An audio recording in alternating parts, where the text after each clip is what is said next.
Welcome back to Sonic Weekly. Sonic Weekly, weekly,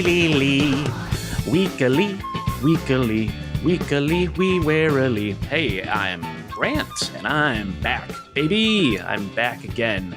Bo out again, but with me again, as always, out of the shadows, into the spotlight, the star of the show, the Sonic Retro admin, the FTCR heavyweight, the Sonic fandom kingpin, you might say. Oh, that sounds dangerous. No, he's just your friend and mine. It's David the Lurker. Hi, David. Hi, Grant.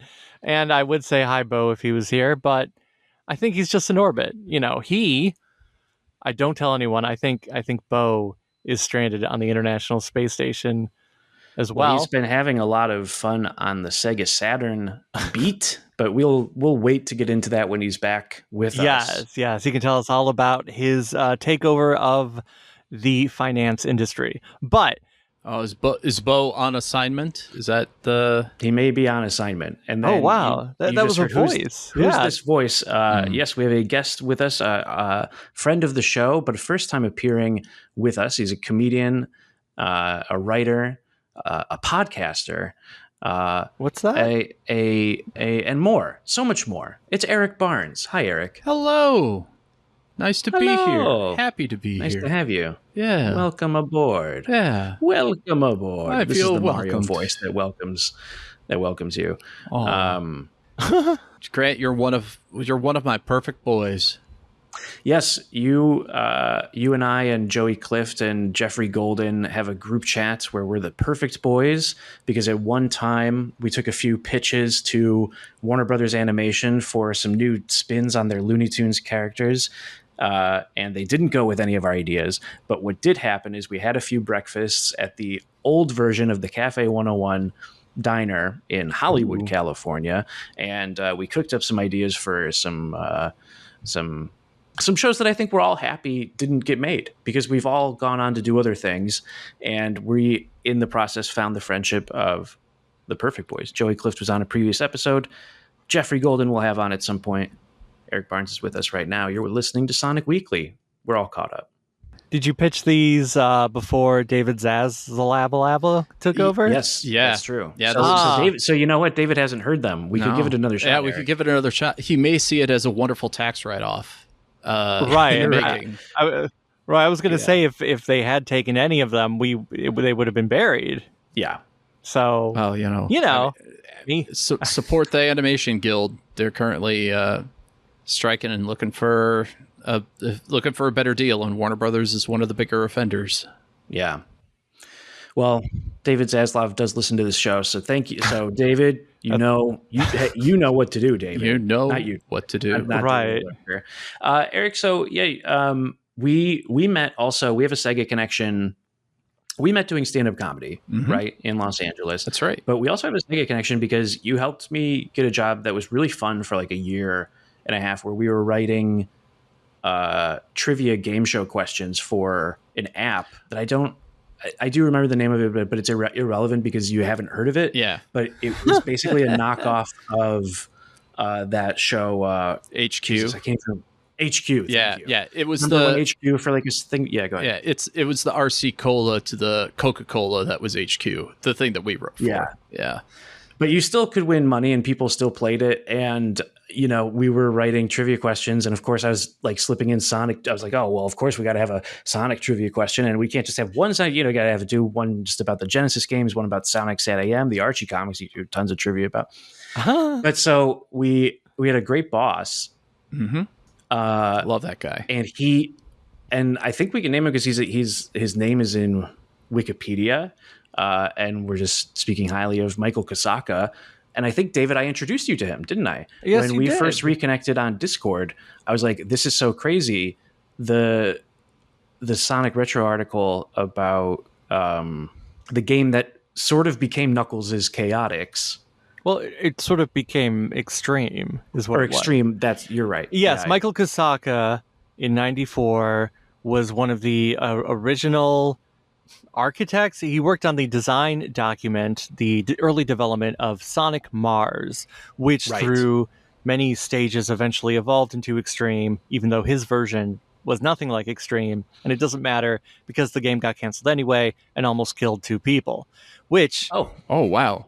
yeah, well, they were working so hard. They Through one got crunch. pneumonia. Okay, I was under the impression that someone threw a cartridge at someone's head and they got into a coma and just hit it just right.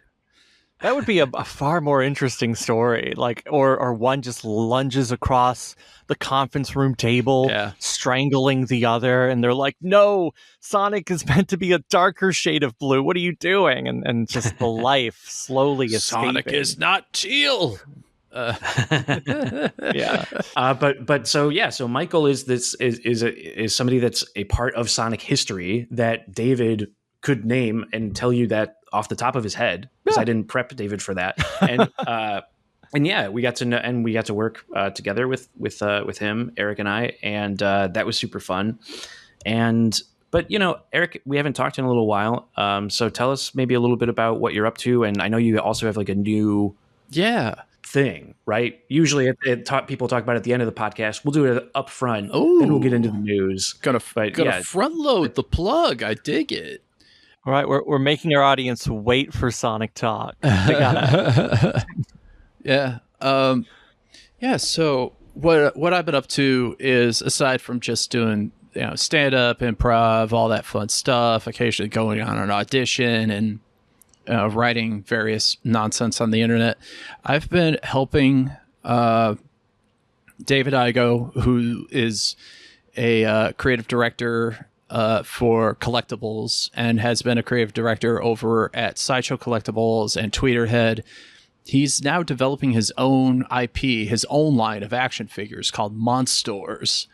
And I've been, it's his baby, but I've been helping as a midwife creatively, help him develop the lore, develop some character ideas, weapon ideas, all kinds of stuff that we can help expand not just the toy line, but make it into something big. Like, who knows? Maybe one day it'll be a comic. Maybe there could be a cartoon. And if not, just wave upon wave of awesome action figures. And the Kickstarter for those action figures is live as we speak. For the characters Shamumu and Sting Cobra, I encourage our listeners, and you too, if you're into toys, these are an homage to Street Sharks, Masters of the Universe, and Teenage Mutant Ninja Turtles, the stuff that our generation grew up on. And it's made for adult collectibles and for kids as well. They can play with them. We can take their limbs and put them into different bodies, and switch the heads and all that to create your own monster. But all that is if this Kickstarter gets backed, and you can get all kinds of different deals, all kinds of different variants, weapon packs, stickers, all kinds of stuff. Or if you just love the concept but don't feel like having toys, you could just donate as well. But I highly encourage you to check out Monstors, MONSTORS, on Kickstarter and take a look at these awesome looking toys. And if it goes well, we'll make more, and hopefully we can make this grow. Good pitch. Well done. Thank you. Round of applause. And I'm glad you spelled it too, because I was wondering if Monstors was like, oh, there's a Walmart monster, there's a Target monster, there's stores. Oh, yes. The Monstore. The Monstore. If there was any money in having a pop-up or a brick and mortar, I would pitch the idea of having a Monstore to sell the toys, like at a mall kiosk. But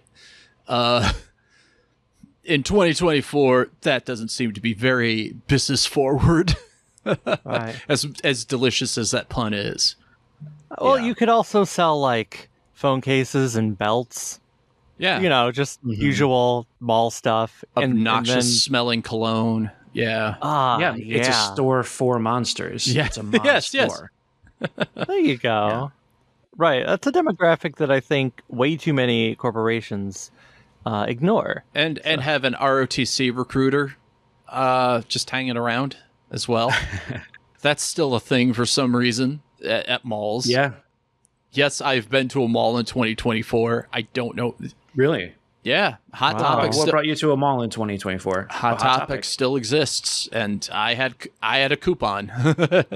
You had a coupon. I just you can see in the back of my frame I have Mephiles, the stuffed toy for Mephiles the Dark. Who's that? Yes, the villain from Sonic 06, which is a video game from a long time ago. The patron saint of this podcast. The entire Yes. video game is the patron saint. He's the shadow of Shadow the Hedgehog. He's kind of the devil. Whoa, a He shadow is sort of of shadow. just the devil. Wow. Yeah. If you could imagine. That's Inception. Who would voice this character in Sonic 4 when that inevitably happens? Oh, in the movie. In the movie. That's Now that Keanu Reeves is Shadow for this upcoming one. Who is a knockoff Keanu Reeves? Yeah, well, it could be. Could it be Alex Winter? That's where I was going. Yeah. That seems like the obvious answer, doesn't it? I'd be into that. And then that ties into Bill and Ted 4 somehow. Yeah. Either way, he's going to have like a voice distortion thing going on. He's going to have so he sounds like broken glass in his throat, and so you won't be able to be like, oh, that's definitely Alex Winter, but you will know. So you'll be able to nudge your friend to be like, that's. Is that how someone? That's Alex Winter. Is that how someone almost died making Sonic 06? They had to pour glass into the voice actor's throat in order to get the authentic voice. I think maybe. I'm sure at least one person almost dies with every Sonic game. It's in the contract. Yeah. So, anyway, great pitch, as we said. Links in the description. We're going to check the news, David. We will check the news, David, and we should check the news, David. We should check the because speaking of Shadow, there was a Fearless interview. Yes.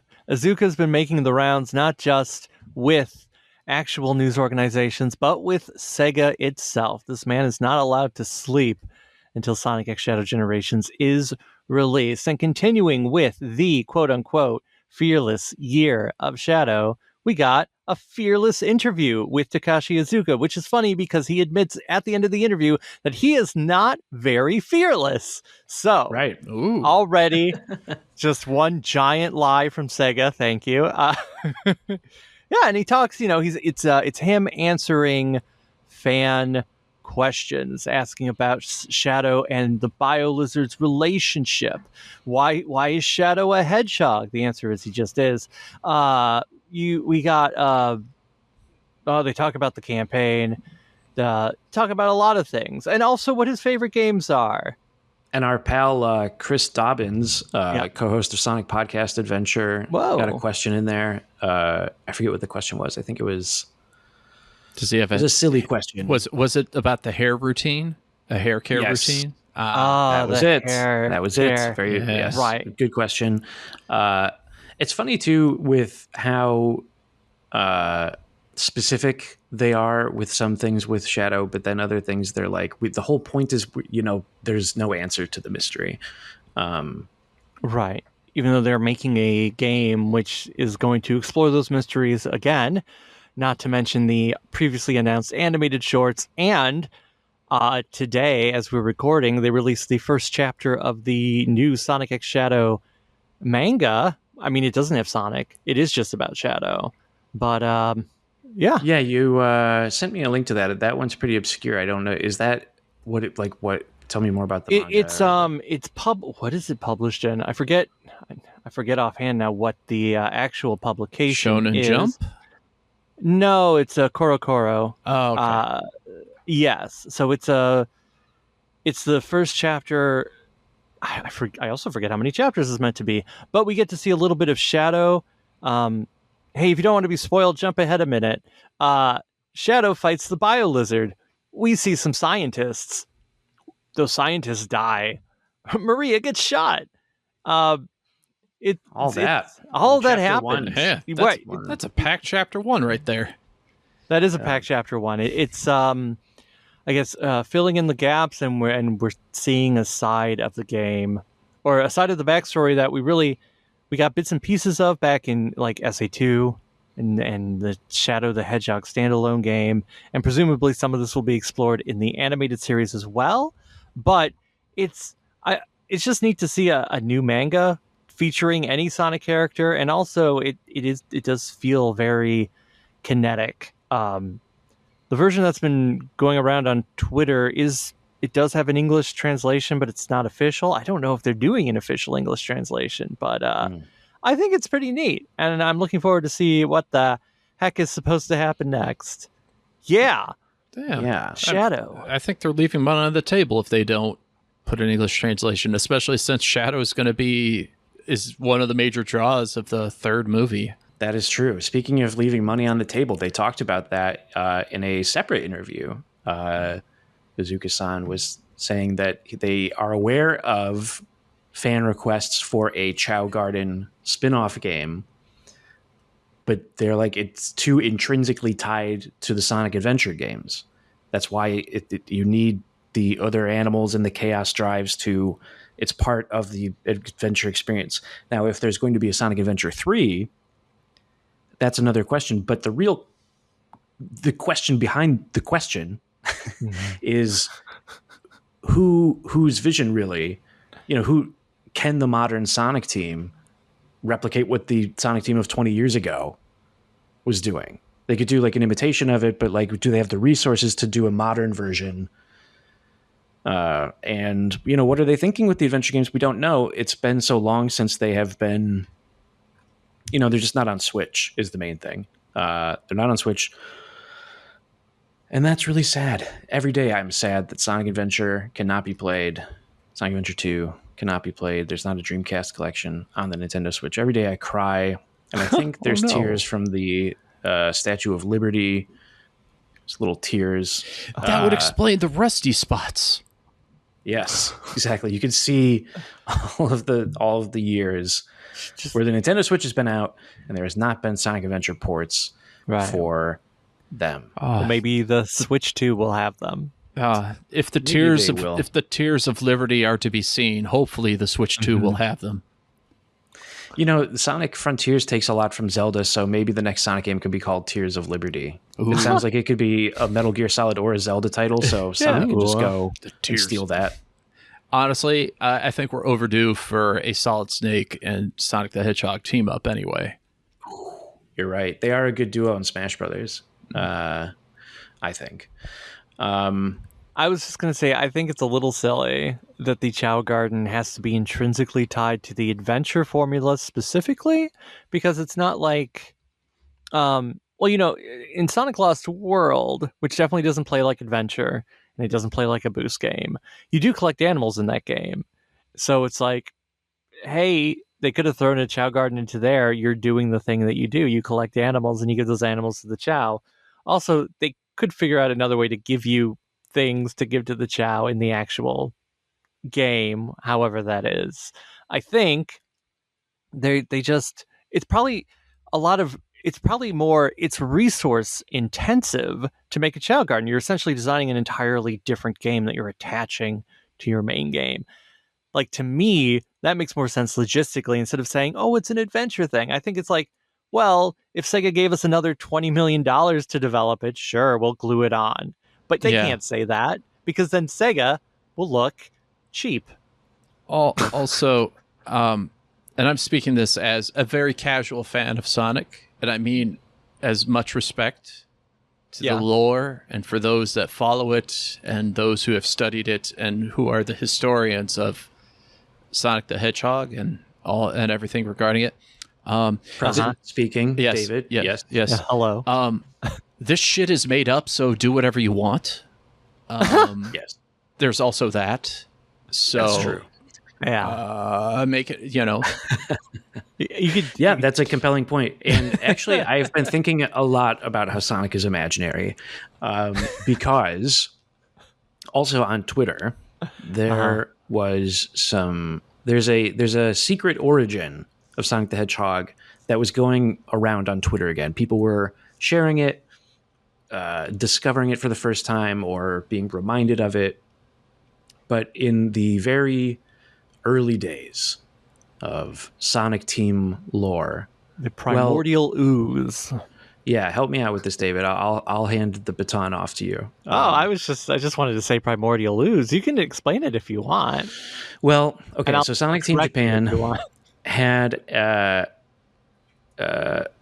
early lore Bibles that said that Sonic's origin was that he was a fictional character made by a fictional storybook author named Mary Garnett, who was inspired by her husband, who was a test fighter pilot, whose friend was nicknamed Sonic because he flew his planes so fast, and because of the avatar, which is Sonic, that was drawn on the back of the jacket.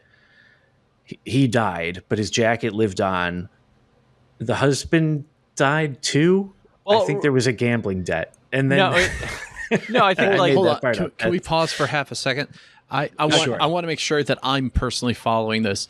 This is a fictional story about a fictional mother of Sonic the Hedgehog that is technically canon. It's sort of canon. It was definitely. Wow. For the longest time, Sega of Japan was like, this needs to be the story, because it was one of the things that they requested to be in the 90s movie that never was made. But the thought process was that you have the creators, you have Oshima, Naka, Yasuhara, they get together to make the original Sonic.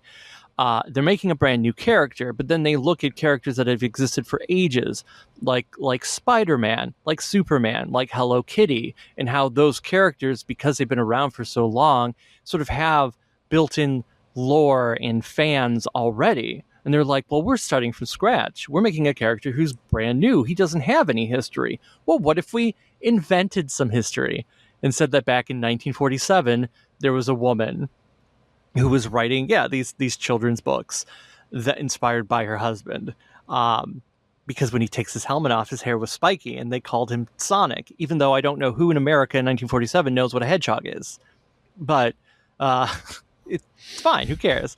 And so they created that to give it mythology that they hoped, I guess, would trick people into thinking it was a character.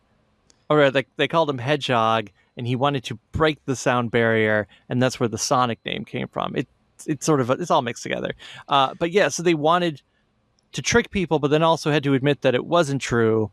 But in early interviews, they're like, "Oh yeah, here's the story. It's fake, haha." But huh? Well, part of the reason for that framing of the story is wild. because each time Sonic becomes real, he comes into Mary Garnett's world, sort of.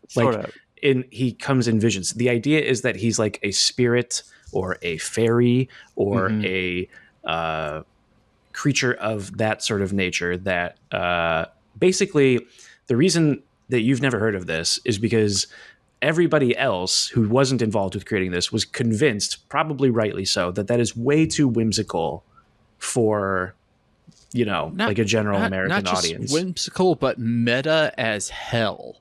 Very meta. Meta before meta was cool. I've never heard of this. I love this so much.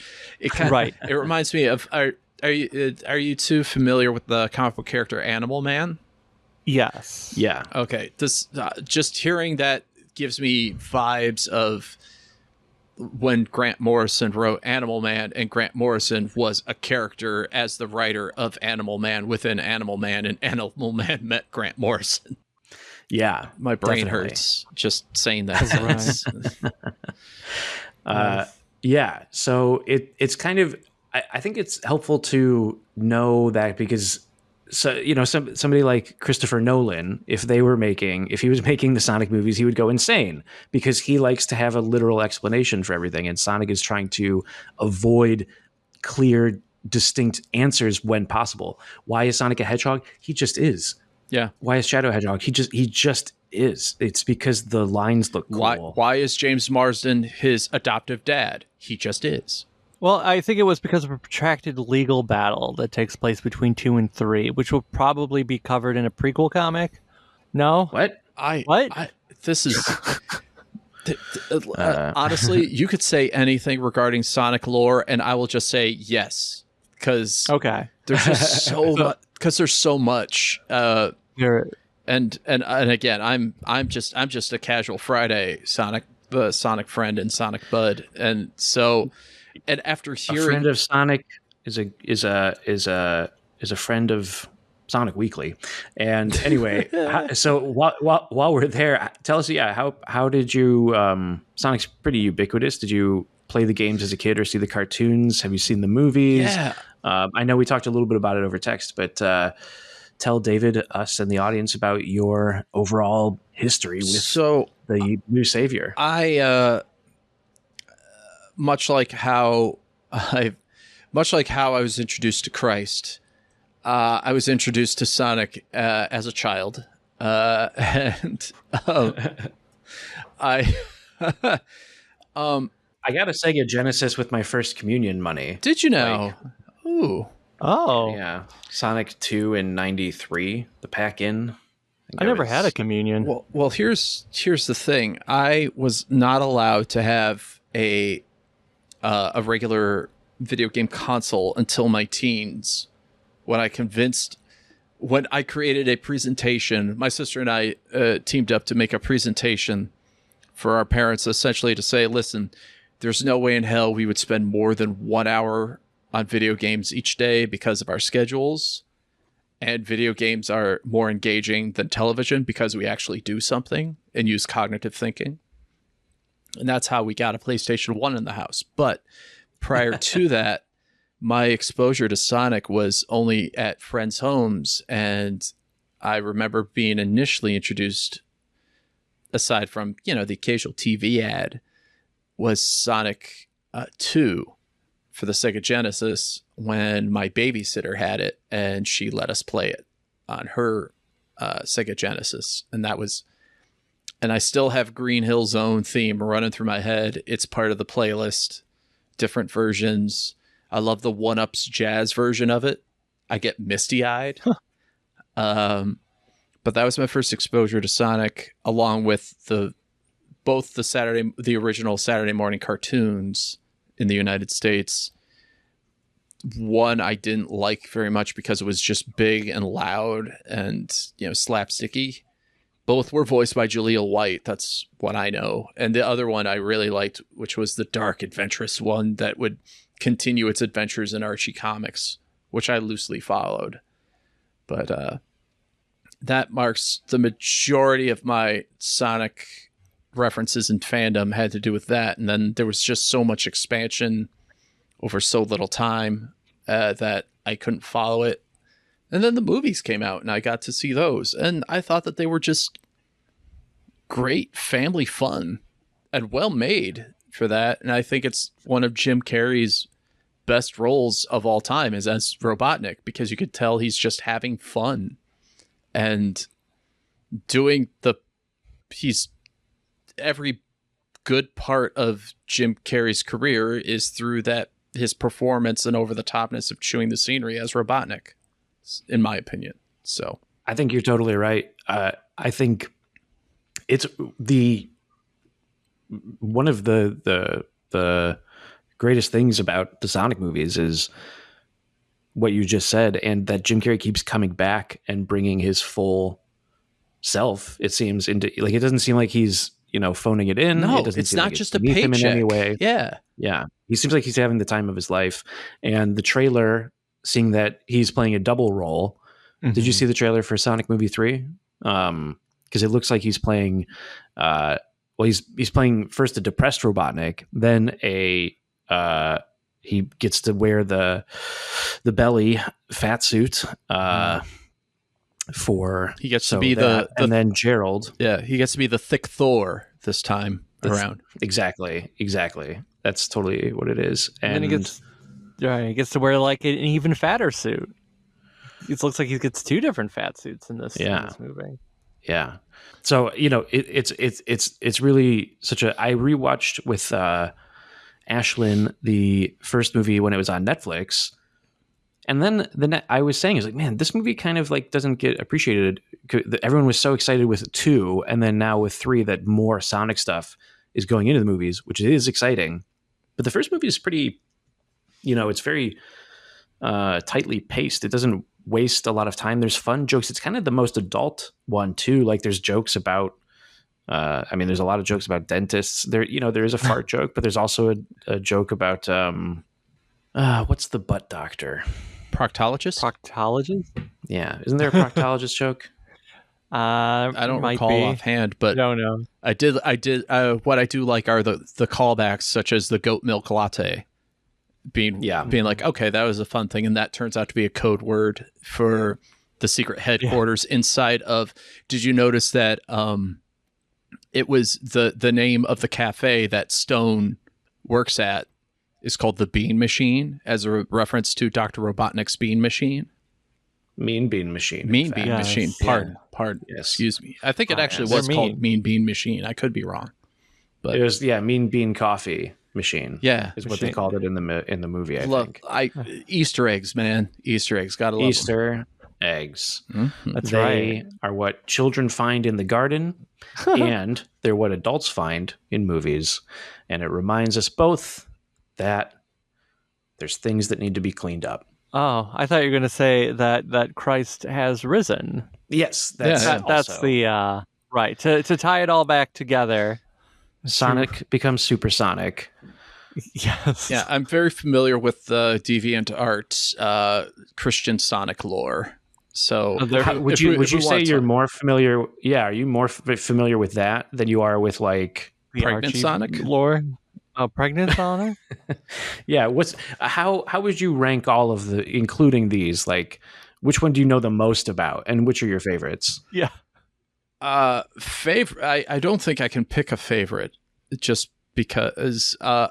Actually, I do. I really love the Dark Adventure Saturday, essentially Star Wars but Sonic cartoon back in the day. Sat AM. Yeah, that's what fans call it. Sat AM. Thank you. Right, because it's the one that aired on Saturday morning. Well, it had a kick-ass theme song on top of everything else that still... What a theme song. Yeah. What a shame that... there's a good cover version of it by Power Glove on Spotify. Oh, hell yeah. I know because I've listened to it a bunch of times. Mm-hmm. I wish the original theme was there along with Sonic Underground, which is also a great theme. Not a good show, great theme. Great theme. And it's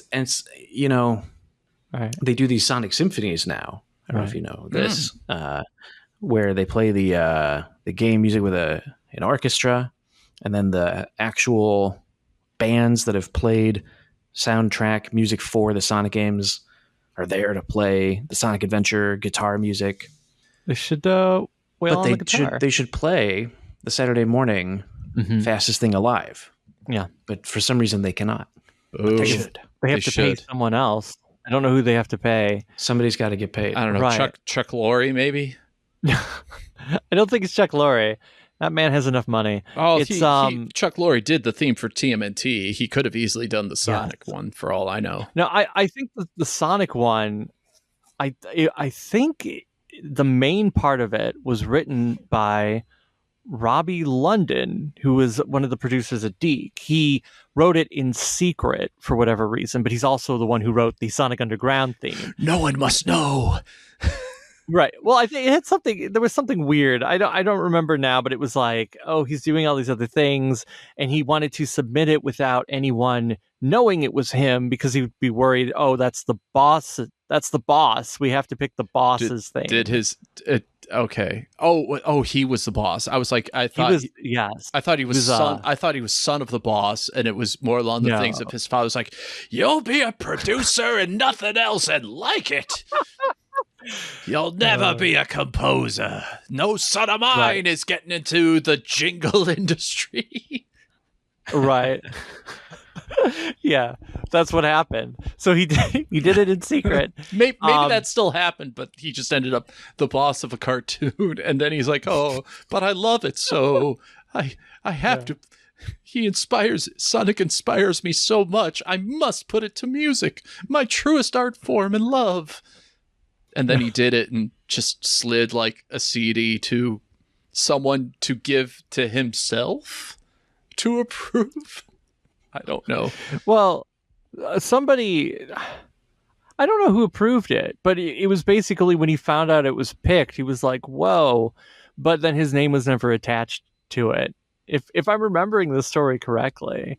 And he was like, oh yeah, at some point they were maybe eventually going to add my name to it, but it never happened. Never. He didn't even go with a pseudonym?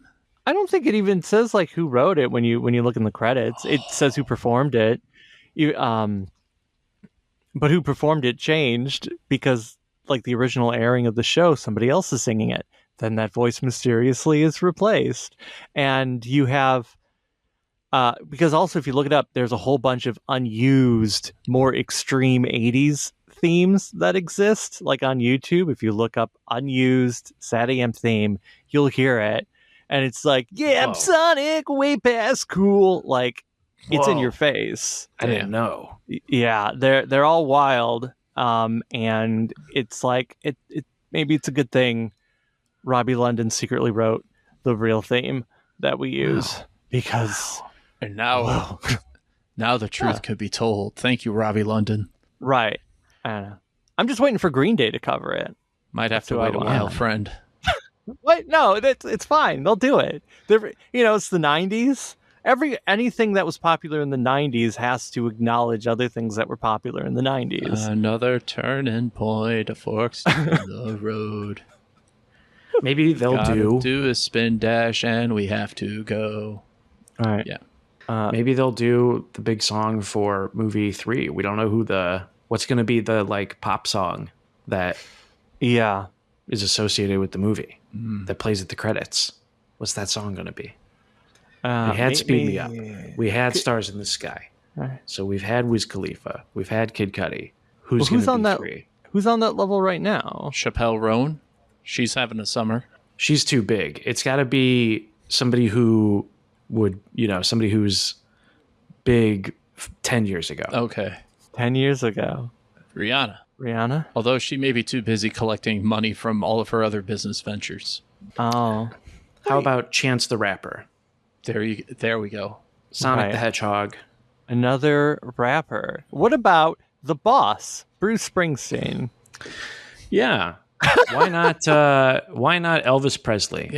Let's resurrect John Lennon. I say Bruce Springsteen would do it as long as he's allowed to bring in his podcast partner Barack Obama for backup vocals.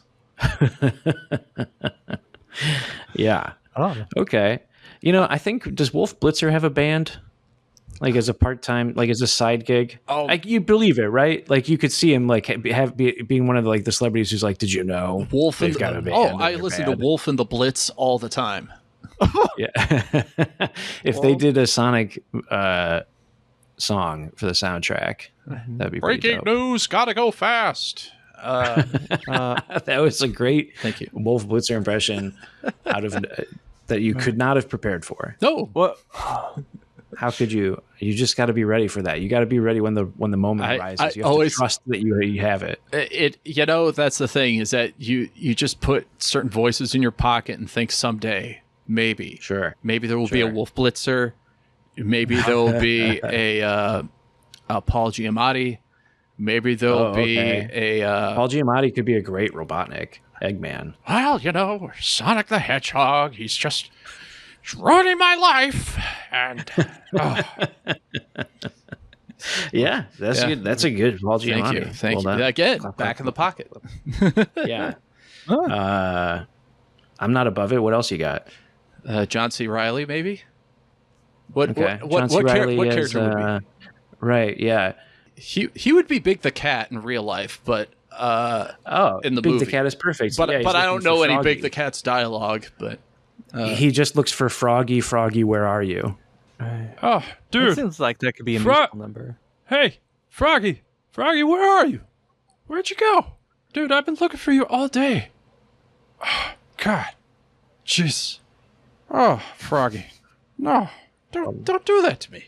10 out of 10. Thank you. Stuck the landing. Thank you. That's Big the Cat. It's Paul Giamatti. That's Who's this? Oh my God, it's Paul McCartney again. Repeat guest of the show. Oh yes, I was just I was diddling a little diddly do. I was skittling a little skibbity bee. I'm sorry, I thought you were talking to me. Oh, yes, I'm talking to you. Talking to me? Oh, this is horrible. Talking to each other. We've made it. Paul? So okay, basically what that is, Dueling McCartneys. It's Dueling McCartneys because you know how there was Paul is dead, right? And he was supposedly replaced. Well, that's because people were onto that. There was just like in the Christopher Nolan movie, The Prestige, twin brothers who were going back and forth, sometimes playing the concert, sometimes relaxing. And that's why he's able to be so prolific and a little uneven in his output. Grant, would you do me the honor of playing Dueling McCartneys with me? I can get us started. Do. What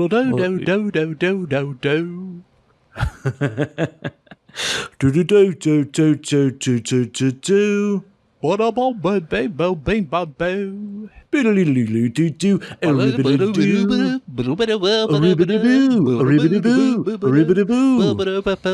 Anyway, thank you. Thank you for yes. There's a gunshot, and that was. Well, you know what?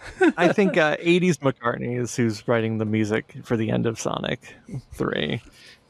Yeah. Grant, thank you very much for just yes-anding that. That was for me. No, that was for the world. That was for Paul.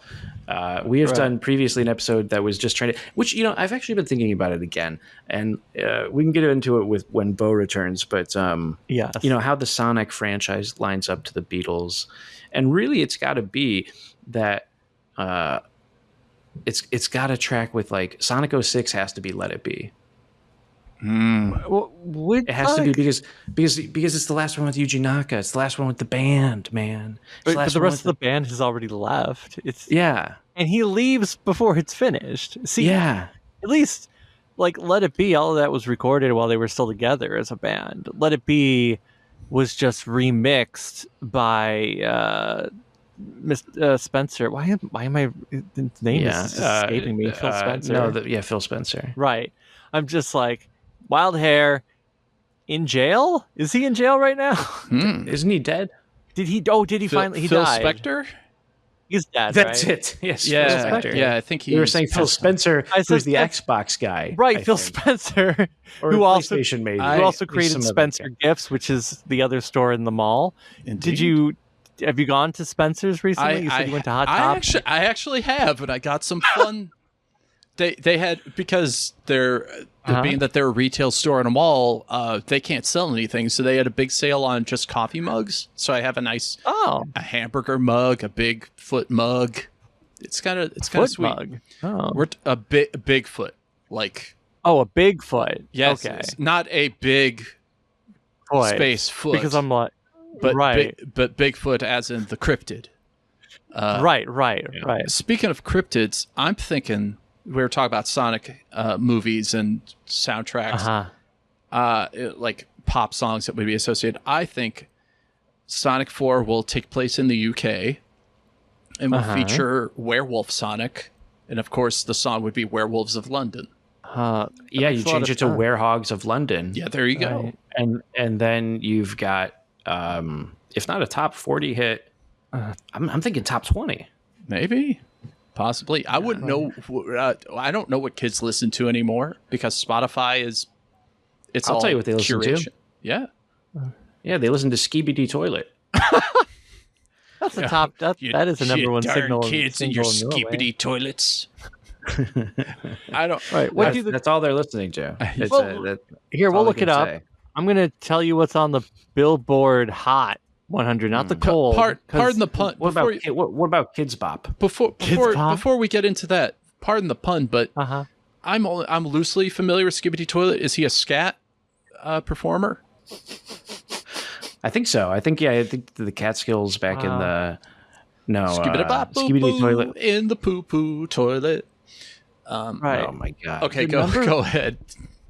Right, I was just it's better if you don't know, I think. It's nice. It's way more innocent to think it's just like a scat performer. I'm watching Grant regretting booking me for the show in real time, and it's wonderful. It is wonderful. I mean, Not at all. Not at all. I guess it's That's sort just of my connected. face. I have resting sad face. Aw. I love you, bud. Aw, you. I know. I'm blowing out your ears. I'm sorry. Where were we? Oh, the number one song is by someone named Shabuzi, which is pretty sure. close to Skibbity. It does sound like, but Shabuzi probably is it a bar song? Everybody getting Yes, that is what it's Tipsy? called. that's a fun song. Yeah, I guess. I don't know if I heard it. I've been listening to the. I've been keeping current. I know what the kids are skibidi toileting. Right. What are they? You're skibidi toileting. You've been skibidi toilet trained. Is that what you're telling us? Yes, unfortunately. Well, a little. I guess I'm vaguely familiar with it. I don't have a close relationship with it like I do with Sonic. Well, of course. What did you think when you saw me turning more towards Sonic, or when it became more revealed to you, Eric, did you think I was losing my mind, or did you think like, oh, I didn't know that? Or what did you think? I thought to myself, good for Grant. I only have a brief knowledge and cursory knowledge of Sonic, but if Sonic is something that benefits Grant and makes his life better, I fully approve it. And I may not believe in Sonic in the way that he does, in the way that you do, but the fact that it's really impacted your life and has improved your marriage, improved your day-to-day existence, I'm very happy for you, man. And thank you so much. I'm interested in some of the literature, but I'm not interested in being indoctrinated. So you do. I can still follow you to your car and give you some literature that I printed out. I have a couple of forms. As long as I don't have to fill out those forms with my address or any personal information, I will gladly. We have all of that. Oh, we've got that. Oh, I figured you did. Yeah. Does that? Oh, that's right, because you gave me that stress test. Yes. With the 2 cans and stuff. Yeah. Measuring. What do they call it? You were measuring my ring quotient. Blood. Yeah. We were just taking your blood. It was all bullshit. Oh, wow. We were just taking your blood. Yeah. Dang. And I didn't got even your see the results. needles. Yeah. I got your results, and we should talk offline. Okay. Too many ghosts in my blood.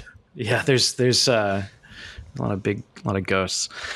Is that called Sonicology? What you're the head of? Yes, Sonicology is what we just established. So we've been referring to him as the Blue Savior for a long time, but I think we're now understanding that Sonicology is the name of the cult that, well, And the reason why so much loaded word with Sonic. The reason that you've ascended to such levels is because you just paid big money for further information and lore and media that explains Sonic further. Yes. To be clear, I paid Big the Cat money in the form of the time, because time is money, and I've invested a lot of time in Big the Cat. So yes, I remember you were gone for several years because you were serving time as part of the Sonic org. Yes, the Navy that is dedicated to Sonic and Sonic lore. Yeah, there's several NDAs that I can't say about it, but did you earn your rings? Can you answer me that? I earned something. Oh, wow, good for you, bud. Thanks. Sorry, I wasn't able to do anything with that. I don't know what to say. It's okay. You're running I'm out of rings. Oh no. Oh, that does happen from time to time. You just need to go and collect some more. Hit a couple. Yeah. A question that we will have to ask. Yeah. The movie creators at some point is, where do rings come from? It's a good question. Where do they come from? Yeah. Where do they come from? Someone making them? Did they come from a lake? Did they come out of the sky? And if so, from where? Yeah. It's Gazebo Bubowski. That's who it is. I'm unfamiliar. That was the game. Do you know about Bubowski? Do you know about Tiara Bubowski and Professor Boobowski. This was the game that Michael Kosaka, he didn't invent these characters, and he was off the project before the Boobowskis became part of it. But the project that he was on, that eventually became Sonic Extreme, was going to have a new girlfriend character named Tiara. Was that it? Or was it Tara? It's Tiara. Okay, it is Tiara Boobowski. Boobowski. That's with, boob, emphasis on the B. Oh, wow. Both B's. Right. Well, originally, I guess her name was Cyberewski, but they went, no, we need to add more boob to the name, and that's what they did. Is she a well-endowed character? Well, she had a tube top, so yeah. Oh, okay. Right. She was a lynx cat, right? Is this a DeviantArt Rouge the Bat type thing? That lynx. Okay. It's a Manx, M-A-N-X. I don't know how to say it. I was like, is it a lynx? Is it a minx? It's a Manx. She's a cat. She's not Rouge proportioned, but she does have. She has the name Boobowski. She's got the name Boobowski. That told me everything, really.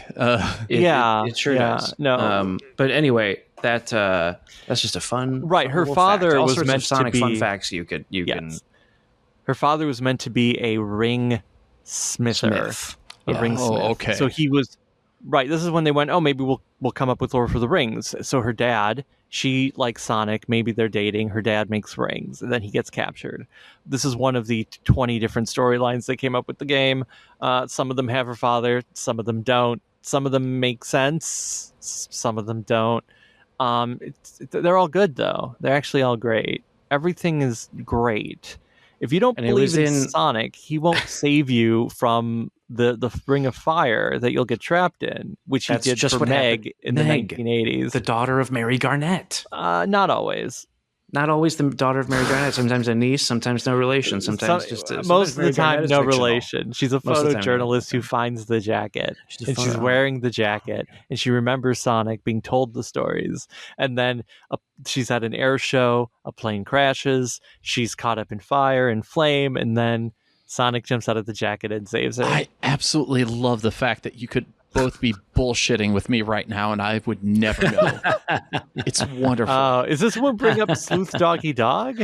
Because true or false? Sleuth Doggy Dog is a character that we invented for the podcast, or was a character that was in the original Archie Comics run of Sonic the Hedgehog. I'm going to say you invented it on the podcast because he's loosely inspired by McGruff the crime dog.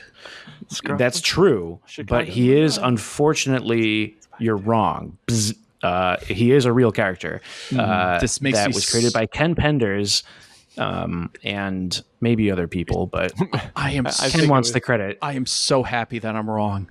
I'm so excited.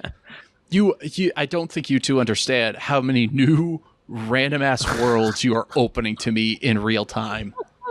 Oh, all the tabs in your browser are going to be filled with hot garbage quite soon. Oh, give me that garbage. Yum, yum, yum. That's right. He does look like Scruff McGruff. So yeah, 100%. Does he take bites out of crime? Is he a crime biter?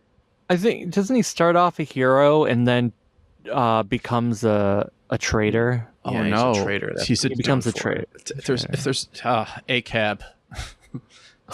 Yeah. Ugh. All right, there's a page where he's dressed up. All cops are Botniks. He turned on the freedom fighters because Dr. Robotnik offered him steak. Huh. And this is prior to the Matrix. This is prior. I'm pretty sure it's prior to the Matrix. Again, I say all cops are Botniks. That's right, because Robotnik in the comic died in 97. So, and the Matrix came out in 99, which means that the Wachowskis stole this from Ken Penders. So it's time for another lawsuit. Everyone, and is that why Tom's last name in the movies is Wachowski? Yeah, it's one of them. Oh wow, it's the same. Yeah, wow, it's a reference. What do you think is it the Wachowskis or the Wachowskis? I'm getting confused now. Who directed the Matrix? I think the Wachowskis Wachowski? Cow. directed The Matrix, but Wachowski is raising Sonic to be a upstanding young hedgehog. Yes. Would you want to see them direct a Sonic movie? Absolutely. Of course. Yeah. Without question. Okay. How is Without this question. how is this a question? David, go How to your dare room. you. David, if you ask another question that I swear to God, David, I am going to take over your podcast every week. Right. Let's go down a list of directors, and we'll figure out who you would want to see make a Sonic movie and who wouldn't. Although the answer might be yes for all of them, right? The answer is yes, just to see what kind of nonsense they would make. Right. Give me a David Lynch Sonic the Hedgehog movie right now. All right. I mentioned Christopher Nolan earlier, and that would be. I'd see a Sure. Nolan Sonic film. I think he would go back to the original design of Sonic.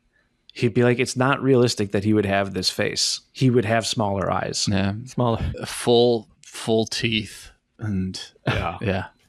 I mean, he has full teeth now. People just don't notice it quite as much. Yes, Right. yes. They're not as defined. Yeah, I mean, I'll rephrase. Fully veneered Sonic the Hedgehog. Yeah. He's got nice looking teeth. I'll say if it looks like he's got insurance. In fact, it looks like they're not his original teeth, which we know that they aren't. It's true. So he's doing pretty well, I think. Old Sonic in this year of shadow. Eric, it's been very fun to have you hang out with us. Is there any last sort of bit to cover before we hand it over to David to close us out? Yeah, thank you both for having me and for just letting me have fun. And as I continue to learn Sonic more on my personal Sonic journey, any listeners that are interested in my nonsense can follow me on socials at Erik W. Barnes. Definitely, if you're into toys and to all the stuff I talked about previously, check out Kickstarter.com. Look up Monstors, again, Monstors, and check out some awesome action figures. And if you like them, please support us either through a donation or pledge so you can get your own Monstors for you or a loved one in your life. Sounds great. Thank Thanks you. so much. Thank you. And all that is in the description. Right, David? Whoa. Yeah, that's right. It is in the description, right below. You're like, wait, are they finishing up the show? And you've pulled out your cellular telephone. You looked at the screen. You're like, all right, there's only a couple minutes left. But now you're able to look at the description and click all those links and be like, yeah, I'm going to the Mon store.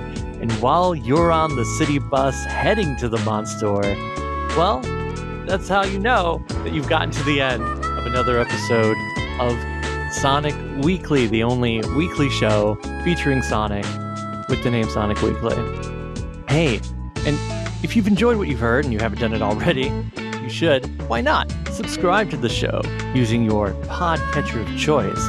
Yeah, and in-app, you can, of course, give us a rating, give us a review. That helps us, that helps get people to know that show's out there. It helps whatever algorithm that we're all a slave to.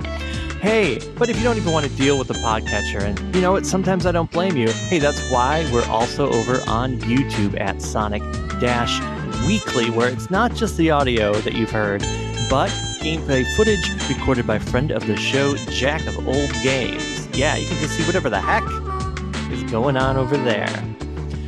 And if you want to reach out to the show, we of course have that golden standard. It's called an email address, sonicweeklypodcast@gmail.com. Send us a line. We do have a letters bag every once in a while.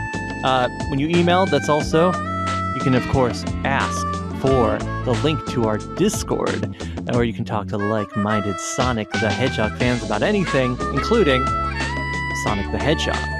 But you can also get that link if you jump over to the old tip jar. It's the Ko-fi. It is fee. We were corrected about this last week off air. A Ko-fi, Sonic Weekly. You can throw in a one-time little tip or you can subscribe and become, what's it called? An executive producer. Just like these people right here.